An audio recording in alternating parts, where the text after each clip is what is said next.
کہ چاہے سارے عرب ملک اسرائیل کو تسلیم کر لیں، پاکستان کبھی نہ کرے، اس لیے کہ پاکستان اسرائیل کے توڑ کے طور پر وجود میں آیا ہے۔ اللہ نے اسے اسرائیل کے وجود میں آنے سے 1 سال قبل وجود بخشا ہے۔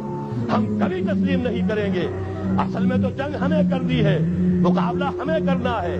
وہاں تک تو ہماری فوجیں جائیں گی، حضرت مسیح کے ساتھ ہو کر لڑیں گی، حضرت مہدی کی مدد کریں گی۔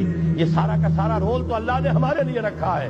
لہذا کسی صورت عرب کر لیں، مجبور ہو چکے ہیں، بے بس ہو چکے ہیں، ان کا معاملہ جو بھی ہے وہ جانے، لیکن چاہے وہ تسلیم کر لیں، اسرائیل کو کسی صورت میں پاکستان تسلیم نہ کرے۔ ایک حدیث نبوی ہے، ما انزل اللہ من داء الا انزل له دواء، اللہ نے کوئی ایسا مرض پیدا نہیں کیا جس کی دوا پیدا نہ کی ہو۔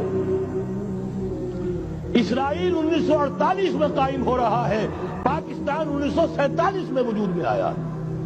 1 سال پہلے جیسے ماں کی چھاتی میں اللہ دودھ پہلے پیدا کر دیتا ہے، بچے کی ولادت بعد میں ہوتی ہے، یہ قانون قدرت ہے۔ اسی طریقے سے توڑ اس کا در حقیقت اسرائیل کا توڑ ہے جو پاکستان کی شکل میں وجود میں آیا۔